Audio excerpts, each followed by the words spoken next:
निधाय हृदि विश्वे संविधाय गुरुवंदनम बालानां सुखबोधाय क्रियते तर्कसंग्रहः।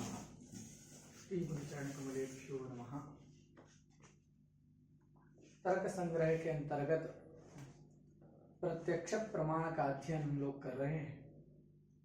पूर्व कक्षा में हम लोगों ने प्रत्यक्ष प्रमाण का क्या लक्षण है तथा प्रत्यक्ष प्रमा का क्या लक्षण है, इन दोनों का विचार किया गया। प्रत्यक्ष प्रमाण क्या है तो बतलाया गया, इंद्रिय और अर्थ के सन्निकर्ष से उत्पन्न होने वाला जो ज्ञान है उस ज्ञान को प्रत्यक्ष ज्ञान कहते हैं, प्रत्यक्ष प्रमा कहते हैं। और इंद्रिय तथा अर्थ के बीच में होने वाला जो संबंध है, इंद्रिय और अर्थ का जो सन्निकर्ष है, वह सन्निकर्ष 6 प्रकार का होता है।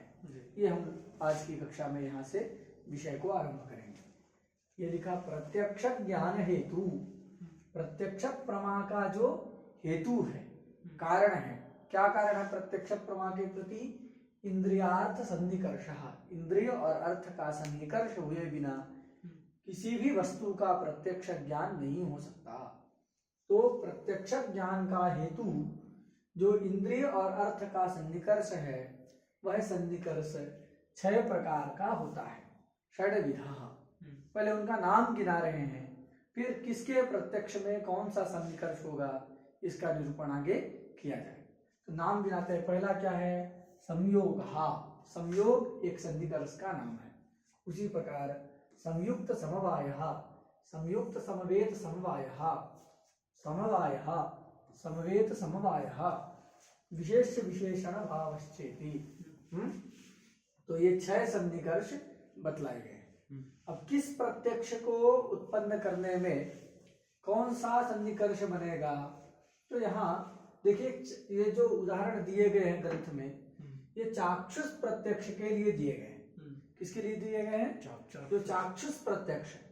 चाक्षुष प्रत्यक्ष किसको कहेंगे? तो चक्षुर, कोई भी इंद्रिय से जो ज्ञान होता है उसको हम प्रत्यक्ष कहते हैं। ये कॉमन बात है, सामान्य सी बात है कि किसी भी इंद्रिय से यदि प्रत्यक्ष ज्ञान उत्पन्न हो रहा है, कोई भी इंद्रिय से जो ज्ञान हो रहा है, उस ज्ञान को हम क्या कहते हैं? प्रत्यक्ष कहते हैं। चक्षुर इंद्रिय से यदि वह उत्पन्न हो रहा है तो उसको क्या कहेंगे? चाक्षुष प्रत्यक्ष कहेंगे। क्या कहेंगे? चाक्षुष प्रत्यक्ष कहेंगे। और यदि रसना से उत्पन्न हो रहा है तो उसको रासन प्रत्यक्ष कहेंगे।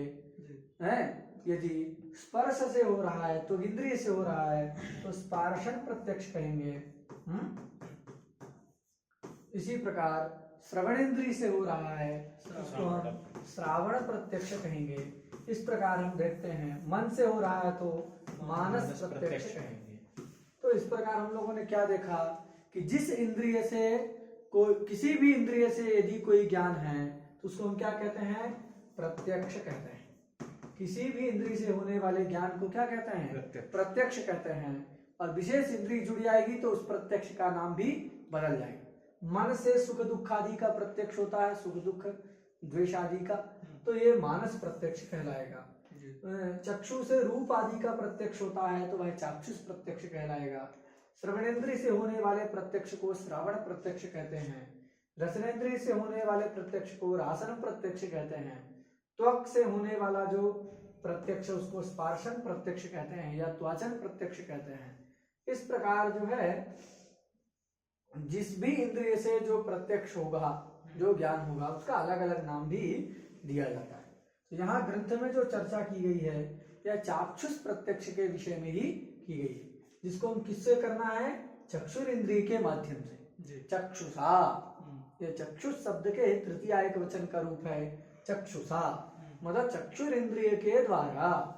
तो चक्षुर इंद्रिय के द्वारा यदि क्या करना है तो किसी द्रव्य का प्रत्यक्ष करना है। क्या करना है? ये द्रव्य है और इस द्रव्य का प्रत्यक्ष किस करना है? चक्षुर इंद्रिय से करना है। किससे करना है? चक्षुर इंद्रिय से करना है। तो चक्षुर इंद्रिय के द्वारा यदि द्रव्य का प्रत्यक्ष करना है तो द्रव्य के प्रत्यक्ष में कौन सा सन्निकर्ष होगा? संयोग नाम का सन्निकर्ष।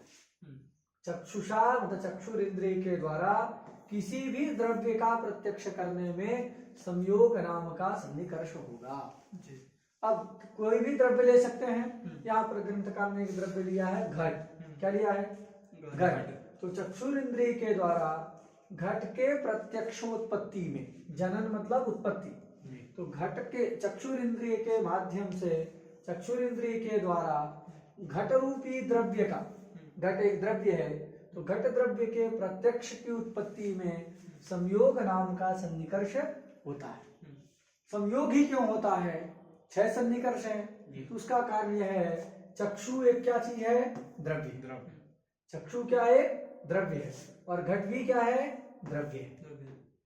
घट भी द्रव्य है, पृथ्वी द्रव्य है, चक्षु तेजस द्रव्य है। तो चक्षु और घट दोनों ही द्रव्य हैं। दो द्रव्यों के बीच में कौन सा संबंध हो सकता है? संयोग।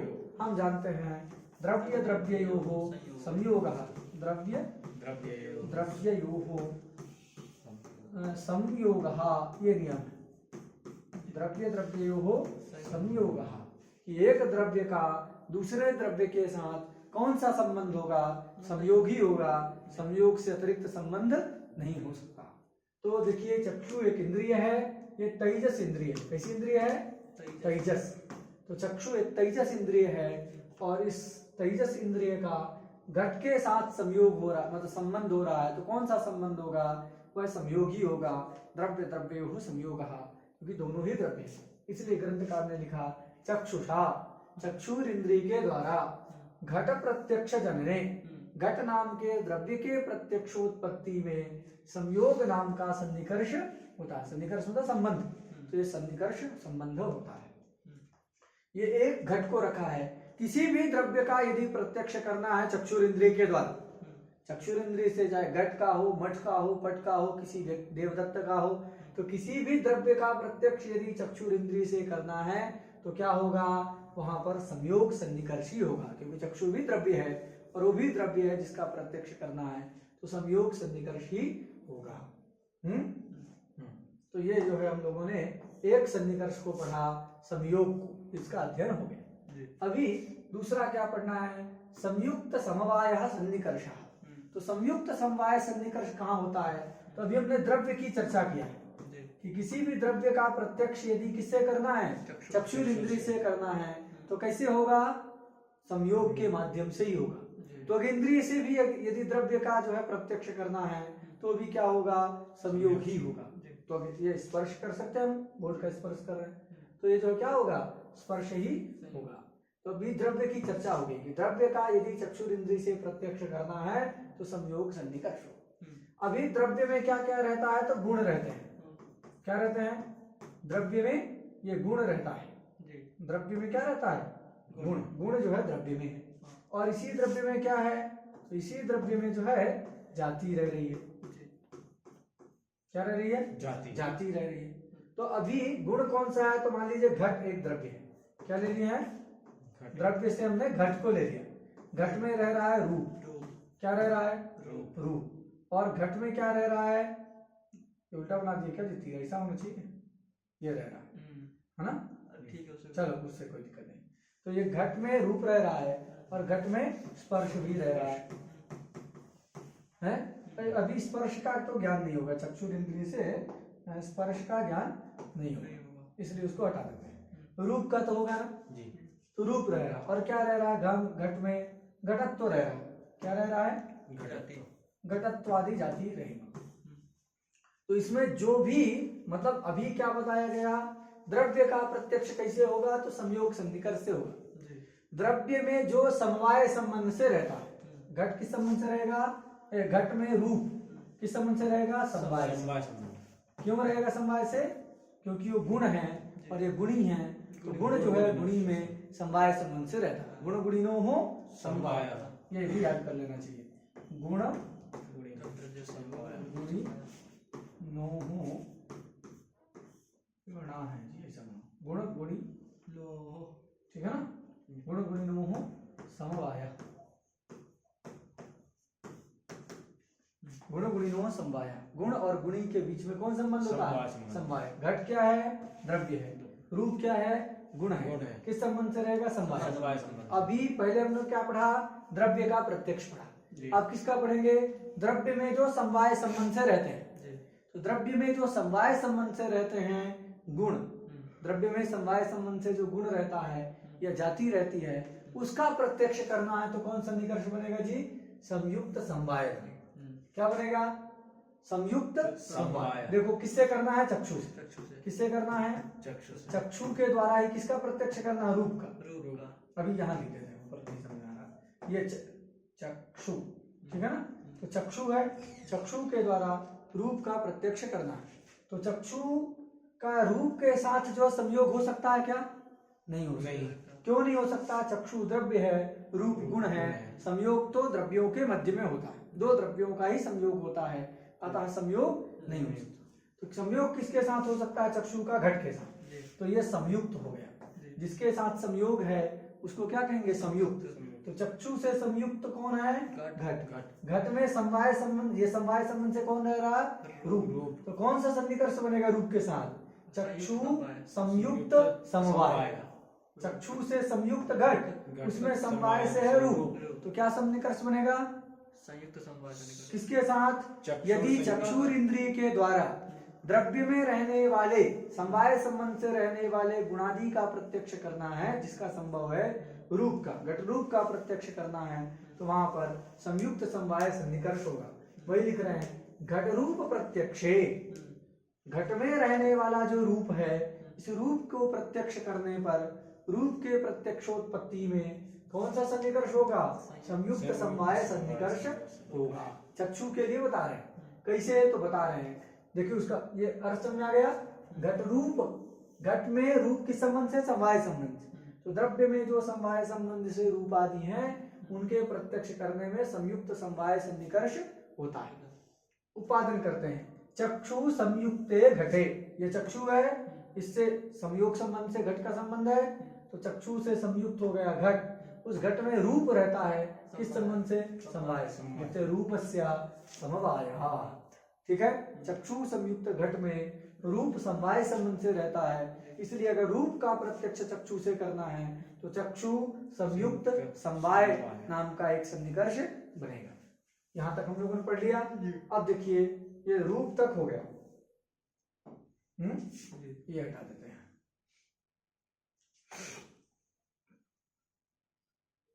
तो ये इसको रखते हैं अभी, ये जरूरी है। चलो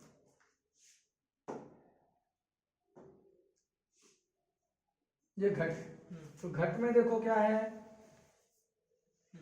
ये घट में रूप रह रहा समवाय संबंध से। रूप में गुण है तो उसमें भी एक जाति रहेगी। जाति तीन में रहती है, द्रव्य गुण कर्म। तो रूप में क्या जाति रहती है जी? रूपत्व। क्या जाति है? रूपत्व।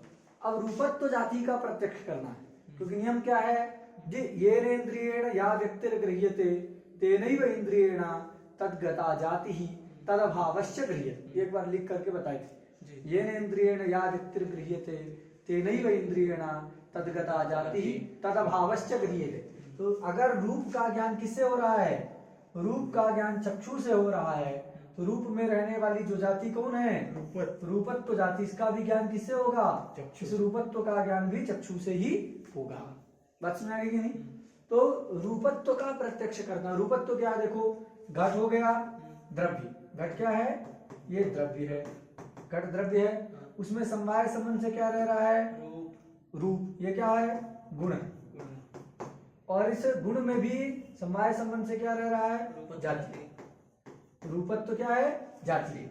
रूप देखो, घट क्या है? द्रव्य है, रूप क्या है? गुण है, और रूप में रहने वाली रूपत्व जाति। रूपत्व क्या है? जाति। अभी हमको क्या करना है? देखिए द्रव्य में, घट रूपी द्रव्य में रूप समवाय संबंध से रहता है, और उस रूप में समवाय संबंध से रूपत्व जाति रहती है। तो रूपत्व जाति का प्रत्यक्ष करना है तो क्या होगा? उसके लिए लिखते हैं, देखो रूपत्व सामान्य प्रत्यक्षे। सामान्य शब्द का अर्थ क्या है यहाँ? जाति। सामान्य का अर्थ क्या है? जाति। 7 पदार्थों में सामान्य भी आया है, इसका मतलब है जाति। तो रूपत्व सामान्य, ये रूपत्व सामान्य है, तो रूपत्व जाति के प्रत्यक्ष में संयुक्त समवेत समवाय सन्निकर्ष होता है। क्या सन्निकर्ष होता है? संयुक्त समवेत समवाय नाम का सन्निकर्ष होता है। प्रश्न में कैसे होता है? तो उसका उपादान देखो क्या लिखा है? चक्षु संयुक्ते घटे, तो चक्षु है, घट के साथ कौन सन्निकर्ष होगा, संयोग होगा, तो चक्षु से संयुक्त हो गई घट। कितना पहुंच गए, चक्षु संयुक्ते घटे। इस घट में रूपम समवेतम, इस घट में रूप समवाय संबंध से रह, तो हो गया क्या संबंध, चक्षु संयुक्त समवेत, ठीक है ना। और इस तत्र मतलब रूपे, तत्र का अर्थ क्या है, रूपे। तो जो द्रव्य में, घट रूपी द्रव्य में समवेत है, समवाय संबंध से विद्यमान है कौन, रूप, उस रूप में रूपत्व समवाया, रूपत्व समवाय संबंध से रहता है, इसलिए क्या संबंध बनेगा, देखो चक्षु संयुक्त समवेत समवाय। बात में आ गई कि नहीं, बहुत वो कर दिए हमने, इतना लाइन हो गया है कि समझ में नहीं आ रहा। अभी देखो ये चक्षु घट भी गया, अंडू कर दीजिए, अंडू कर दीजिए, आएगा ना घट, ये चक्षु पुनः देख लो एक बार ठीक से, चक्षु संयुक्त कौन हो गया, घट, इसमें समवेत कौन है, समवाय संबंध से रहा, रूप, उसमें समवाय संबंध से क्या रहता है, रूपत्व, रूपत्व रहता है। क्लियर हो गया, तो चक्षु संयुक्त समवेत समवाय सन्निकर्ष से रूपत्व का जो प्रत्यक्ष होगा, इसी बात को लिखा है, रूपत्व सामान्य प्रत्यक्ष संयुक्त समवेत समवाया सन्निकर्षः चक्षु संयुक्ते घटे रूपम समवेतम तत्र रूपे रूपत्वस्य समवाया। क्लियर हो गया। अब यहाँ से हम लोग देखते हैं क्या है, श्रोत्रेण शब्द साक्षात्कारे समवायः सन्निकर्षः। श्रोत्र इंद्रिय है, इस श्रोत्र इंद्रिय से किसका प्रत्यक्ष होता है, शब्द का। किसका होता है, शब्द का ज्ञान किससे होता है, श्रोत्र इंद्रिय से। श्रोत्र मतलब श्रवण, तो श्रवण इंद्रिय से अथवा श्रोत्र इंद्रिय से क्या होता है, लिख दीजिए श्रोत्र, तो श्रोत्र इंद्रिय के द्वारा शब्द का प्रत्यक्ष होता है। क्या लिखा, श्रोत्रेण मतलब श्रोत्र इंद्रिय के द्वारा शब्द के साक्षात्कार में, साक्षात्कार का मतलब प्रत्यक्ष, तो शब्द के साक्षात्कार में कौन सा सन्निकर्ष बनता है, समवाय नाम का सन्निकर्ष बनता है। स्पष्ट है, ये तो स्पष्ट लग रहा है कि श्रोत्र इंद्रिय के द्वारा शब्द का यदि साक्षात्कार करना हो, प्रत्यक्ष करना हो, तो क्या बनेगा, समवाय नाम का सन्निकर्ष होगा। कैसे होगा तो उसके बता रहे हैं, यही क्यों होगा तो कारण बता रहे हैं कि देखो शब्द क्या है, शब्द एक गुण है। शब्द क्या है, गुण है। शब्द मतलब गुण, गुण है ना, और शब्द गुण है तो कहीं ना कहीं रहेगा। तो ये कहाँ रहता है शब्द, तो ये रहता है आकाश में। कहाँ रहता है, आकाश नाम के द्रव्य में रहता है। द्रव्य तो नौ है किंतु आकाश नाम का जो द्रव्य है उसी में शब्द रहता है। हम लोग पढ़े हैं शब्द गुणकम आकाशम, आकाश का लक्षण ही है कि जिसमें शब्द रहे। तो ये हो गया क्या, द्रव्य। बात समझ आ गई। तो आकाश में शब्द रहता है। अब ये जो श्रोत्र है हमारा इंद्रिय, वो इंद्रिय भी क्या है, श्रोत्र भी आकाशी है। श्रोत्र भी क्या है, आकाश। आकाश का मतलब कोई ऐसा नहीं कि ऊपर जो रहता है नीला नीला दिखता है वो आकाश है, भ्रांति है। आकाश में जो नैल्य की प्रतीति है वो भ्रांति है। दीपिका में हम लोग पढ़ेंगे कि आकाश में जो नैल्य प्रतीत होता है ऊपर देखने से अंतरिक्ष में, वो जो भ्रांति, ऐसा नीला नीला कुछ होता नहीं। आकाश में कोई रूप ही नहीं होता है, अरूपी द्रव्य है आकाश। तो ये श्रोत्र क्या है, आकाश रूपी है। आकाश मतलब रिक्त जगह। तो कर्ण है तो कर्ण, ये कान नहीं है, वो जो दिख रहा है ऐसा कान नहीं होता। इसके अंदर जो विवर है, विवर छिद्र दिख रहा है, वो जो रिक्त स्थान है, छिद्र है, वहां पर जो हमारी श्रवण इंद्रिय रहती है। बस सुनाएगी। हाँ, ये नहीं तो कट जाता है, कई लोग को फिर भी सुनाई देता है ना, नहीं देना नहीं चाहिए अगर यही होता तो। लेकिन ये जो दिख रहा है ये तो समझ जाओ कवर है, वो कान तो अंदर है, श्रवण इंद्रिय तो अंदर है। तो स्त्रोत्र क्या है, तो देखो लिख रहे हैं, स्त्रोत्र का लक्षण लिख रहे हैं, कर्ण विवर वृत्ति आकाशस्य श्रोत्रत्वात्। ये कर्ण है, इसके अंदर जो विवर दिख रहा है, विवर मतलब छिद्र, विवर मतलब छिद्र, छेद। तो जो कर्ण में विवर दिख रहा है उसमें वृत्ति जो आकाश है, कर्ण के अंदर जो रिक्त प्रदेश है विवर में, वही क्या कहलाता है, श्रोत्र कहलाता है। तो स्रोत्र भी क्या है, आकाश रूप हुआ कि नहीं।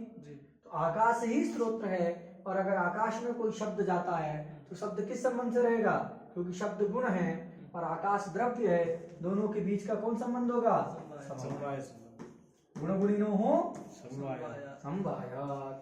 तो जो है देखो वही लिख रहे हैं, क्या लिखा कि स्रोत्र के द्वारा शब्द के साक्षात्कार में समवाय सन्निकर्ष होता है। क्यों, क्योंकि कर्ण विवर वृत्ति जो आकाश है, कर्ण विवर के अंदर रहने वाला जो आकाश है वही स्रोत्र कहलाता है। और स्रोत्र में आकाश हो गया, और जो शब्द है वह आकाश का गुण है। शब्दस्य आकाश गुणत्वात्, शब्द तो आकाश का गुण है। तो शब्द के आकाश का गुण होने के कारण और गुण गुणिनो हो समवाय, गुण और गुणी के बीच में कौन संबंध होता है, समवाय होता है। गुण है शब्द और गुणी है आकाश, दोनों के मध्य का गुण गुणिनो हो समवायात, गुण और गुणी के मध्य में समवाय सन्निकर्ष होता है। इस प्रकार हम लोगों ने जाना स्रोत्र इंद्रिय के द्वारा यदि क्या करना है, स्रोत्र इंद्रिय के द्वारा यदि शब्द का प्रत्यक्ष करना है तो वहां पर समवाय नाम का सन्निकर्ष होगा। ठीक है ना। तो इतना तक हम लोगों ने पढ़ लिया, ये हो गया। अब पढ़ना क्या है, देखो शब्द है तो एक शब्द में धर्म रहेगा शब्दत्व। क्या रहेगा, शब्दत्व, ये शब्द में रहता है। तो शब्दत्व का जब साक्षात करेंगे, शब्दत्व का जब प्रत्यक्ष करना होगा तो समवेत समवाय सन्निकर्ष होगा। क्या होगा, शब्दत्व के साक्षात्कार करने में समवेत समवाय नाम का सन्निकर्ष होगा। बात सुन गई, शब्दत्व साक्षात्कारे समवेत समवाय सन्निकर्षः, ये सन्निकर्ष होगा। कैसे होगा, तो उसका उपादन करते हैं कि श्रोत्र समवेते शब्दे। देखो स्रोत्र क्या है, स्रोत्र मतलब आकाश, हम जानते हैं स्रोत्र का तात्पर्य ही क्या है, यहाँ भी मतलब जो स्रोत्र है वो भी क्या है, आकाश ही है। और उसमें क्या रह रहा है, शब्द रह रहा है। क्या रह रहा है, शब्द रह रहा है आकाश में, और इसमें क्या रह रहा है, शब्दत्व रह रहा है। ये नहीं स्थिति है। तो शब्द मतलब स्रोत्र क्या है, आकाश रूप। तो क्या हो गया, स्रोत्र ये एक द्रव्य हो गया, उसमें शब्द क्या है, गुण है, रह रहा है। तो कौन सा संबंध होगा, समवाय संबंध, समवाय। ये जो दिख रहा है समवाय समझ जाइए। और समवाय में शब्दत्व तो रह रहा है, वो भी किस संबंध से रहेगा, समवाय संबंध। तो जो समवाय से रहता है उसको संवेद कहते हैं। तो आकाश में संवेद कौन है, शब्द। शब्द में समवाय किसका है, शब्दत्व का। इसीलिए लिखा, क्या लिखा, समवेत समवाय। शब्दत्व के साक्षात्कार करने में समवेत समवाय नाम का सन्निकर्ष होता है। तो शब्द कैसे होता है, लिखा श्रोत्र समवेते शब्दे। श्रोत्र में समवेत है, समवाय संबंध से विद्यमान है शब्द। उस शब्द में शब्दत्व से समवायात, इस शब्द में शब्दत्व जो है समवाय संबंध से रहता है। इसलिए शब्दत्व के प्रत्यक्ष में संवेद समवाय नाम का सन्निकर्ष होगा। क्लियर। अभी क्या लिखते हैं, अंतिम आ रहा है अभाव। अभाव अभी हम कहते हैं यहाँ घट का अभाव है, इस कमरे में पट का अभाव है, अथवा पट तो है ही, मठ का अभाव है, ऐसा कुछ अभाव लेते हैं। इस प्रकोष्ठ में बन्नी का अभाव है। तो जब अभाव को हम जानते हैं, अभाव का प्रत्यक्ष करते हैं, अभाव कैसे पता चला हमको, चक्षुरिंद्री से हम देख रहे हैं, भाई देख के पता चला कि यहाँ नहीं है, बन्नी का अभाव है, बन्नी नहीं है। तो इस प्रकार अभाव के प्रत्यक्ष में विशेष विशेषण भाव सन्निकर्ष होता है। क्या सन्निकर्ष होगा, विशेष विशेषण भाव नाम का सन्निकर्ष अभाव के प्रत्यक्ष में होता है। कैसे होता है, तो देखो भूतल है, क्या है, भूतल। भूतल मतलब भूमि, और इस भूमि में क्या है, घट का अभाव। क्या है, घट का अभाव, घटाभाव। तो अब बताइए, अभाव के साथ इंद्रिय का सन्निकर्ष होगा। इंद्रिय सन्निकर्ष किसके साथ होता है, जिसमें रूप रहता है, कोई ना कोई कलर है, उसमें काला है, सफेद है। तो जहां भी जो है कोई कलर होता है उसी के साथ चक्षु का सन्निकर्ष होता है। अब ये अभाव में तो कोई रूप ही नहीं है, क्योंकि वो द्रव्य नहीं है, रूप गुण है, वो द्रव्य में ही रहेगा, तो उसके साथ नहीं हो सकता। तो हमारा चक्षु का सन्निकर्ष किसके साथ होगा, भूतल के साथ। चक्षु किसके संबंध होगी, ये चक्षु है, ये भूतल के साथ संबंध होगा। ठीक है ना, चक्षु का संबंध किसके साथ होगा, भूतल के साथ। अब भूतल द्रव्य है, चक्षु भी द्रव्य है, तो कौन संबंध होगा? संयोग। संयोग हम कह सकते हैं। जी। और इसमें भूतल में जो है क्या है विषय, कैसा भूतल है?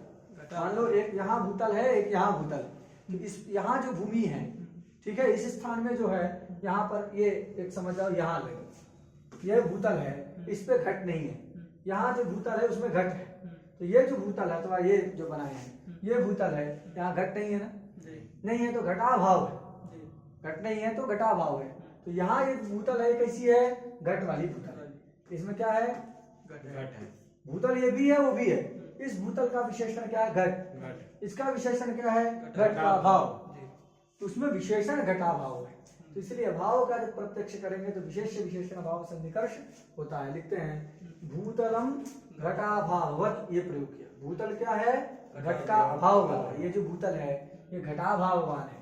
भूतलम घटाभाववत इत्यत्र चक्षु संयुक्त भूतले, चक्षु से संयुक्त क्या हुआ? भूतल। उस भूतल में घटाभावस्य विशेषणत्वात्, इस भूतल में घटाभाव क्या है? विशेषण। इसलिए घटाभाव का जब प्रत्यक्ष किए तो विशेष विशेषण भाव सन्निकर्ष यहाँ पर हुआ। तो हम लोगों ने ये 6 प्रकार के जो सन्निकर्ष हैं उन सभी सन्निकर्षों के बारे में पढ़ा। अब निष्कर्ष बताते हैं कि ये जो सन्निकर्ष है, एवं सन्निकर्ष जन्यम ज्ञानम प्रत्यक्ष, एवं ये जो 6 प्रकार के सन्निकर्ष बताए गए हैं इनमें से किसी भी सन्निकर्ष के माध्यम से जन्य मतलब उत्पन्न होने वाला जो ज्ञान है उस ज्ञान को क्या कहते हैं? प्रत्यक्ष प्रमा कहते हैं। क्या कहते हैं? प्रत्यक्ष ज्ञान अथवा प्रत्यक्ष प्रमा कहते हैं, जो कि इंद्रियों के सन्निकर्ष से उत्पन्न होता है। यहाँ एक और नहीं दिया है ग्रंथ में, लेकिन परीक्षा में पूछा जाता है इसलिए हम बताते हैं कि समवाय है। क्या है? समवाय। अभी समवाय संबंध है, समवाय का भी प्रत्यक्ष लोग मानते हैं। तो समवाय का प्रत्यक्ष किससे होता है? ये तर्क भाषा में दिया है, मुक्तावली में भी है, तर्क संग्रह में नहीं है। कहीं परीक्षा में कई बार पूछ लेता है कि समवाय का यदि प्रत्यक्ष करना है तो कौन सा सन्निकर्ष होगा? अब लोग सोचते हैं कि समवाय तो स्वयं सन्निकर्ष है, शब्द के साक्षात्कार में समवाय सन्निकर्ष होता है, इसके प्रत्यक्ष में कौन सन्निकर्ष होगा? तो समवाय के प्रत्यक्ष में विशेष विशेषण भाव सन्निकर्ष है। क्या सन्निकर्ष है? विशेष विशेषण। तो अभाव के प्रत्यक्ष में और समवाय के प्रत्यक्ष में विशेष विशेषण भाव सन्निकर्ष होता है। ये जो है परीक्षा के उपयोगी इसलिए हमने बताया। यहाँ देखो दीजिए क्या लिखा है, एवं सन्निकर्ष जन्यम ज्ञानम प्रत्यक्ष। इस प्रकार जो सन्निकर्ष बतलाए गए, इन सद्विध सन्निकर्ष से जन्य उत्पन्न होने वाला जो ज्ञान है उस ज्ञान को प्रत्यक्ष ज्ञान कहते हैं, प्रत्यक्ष प्रमा कहते हैं। और इसके प्रति करण कौन है? बिना चक्षु के बिना प्रत्यक्ष हो सकता है? नहीं हो सकता। तो करण है, अत्यंत सहायक है। कौन? तत्करणम, उस प्रत्यक्ष ज्ञान का करण है इंद्रिय है।